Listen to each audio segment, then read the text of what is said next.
you ready? I didn't because I didn't. This is Tim Edwards. In 2017, Tim was diagnosed with a rare type of terminal cancer, in which doctors estimated he had 3 months left to live. During the final months of Tim's life, he suffered significantly through depression, substantial amounts of pain, unable to eat or drink, and he could not breathe or function without the support of an oxygen machine. Tim's only wish left was to stop his suffering, but instead he suffered till his last breath. As a palliative care nurse, I have personally experienced the trauma and pain these patients suffer every day, creating my perspective on euthanasia in today's society. So everyone here in front of me today all have the power to make a huge difference in the lives of people with terminal illnesses by legalizing euthanasia. Firstly, terminally ill patients do not deserve to endure more unnecessary suffering than they are already experiencing and must be given the right to stop being tortured.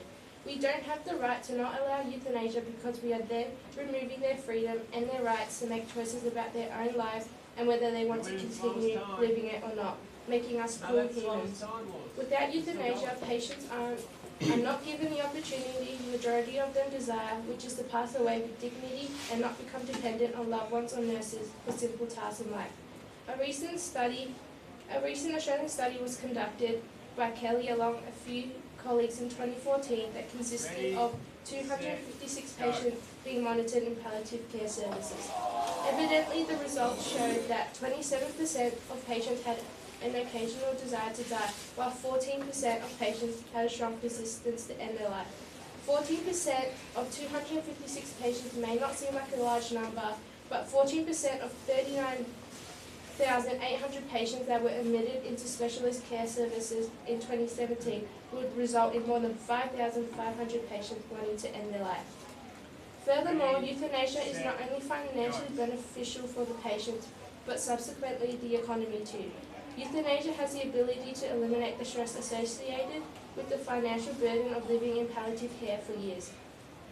Based on experiences from patients, palliative care is inadequate as it isn't able to stop all forms of suffering patients may experience. Palliative Care Australia believes even with optimal care, not all pain and suffering can be relieved, and they have estimated about 4% of their patients are beyond their help. So if palliative care can't help them, we can by allowing euthanasia. The proportion of Australia's population aged 65 or over is increasing every year, and having an older generation increases the number of patients admitted into palliative care each year. Allowing euthanasia will provide more beds catering for the large demand of patients needing palliative care that want to stay on treatment and get the best quality of life they have left. The Australian economy also benefits as it won't require investing a large sum of $6.1 million into palliative care for people who don't want to be there but have no other options. Finally, euthanasia is definitely a better option in comparison to other alternative ways patients can attempt to end their life. It has already been discovered terminally ill patients have denied all forms of medical treatment and essentials required to live, such as food and water, to quicken the process, though that still requires the patient to suffer until their body completely deteriorates. Passive euthanasia has already been legalised throughout Australia, and there haven't been any complaints or issues surrounding it.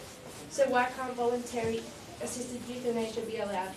Euthanasia legalised in other countries has been extremely successful, and there haven't been any issues with the law. A paper published in 2015 by JAMA reports that 0.3% to 4.6% of deaths in countries that have legalised euthanasia are inflicted by voluntary assisted euthanasia. These statistics actually show the high demand of euthanasia for terminally ill patients. For everyone that is concerned about how euthanasia will affect the society, I can reassure you that if these laws were to be introduced, it would be heavily controlled under strict conditions. Only people who meet the eligibility requirements and give the permission will be qualified. Ultimately, euthanasia must be legalised to give all terminally ill patients the ability to eliminate their suffering and not through a prolonged and painful process. When making decisions about euthanasia laws in Australia, put yourself in Tim's shoes and other terminally ill patients, because we all know Australian patients need euthanasia now, and only you as a group have the power and the ability to legalise it, positively impacting the life for all terminally ill patients that are in Australia for the better.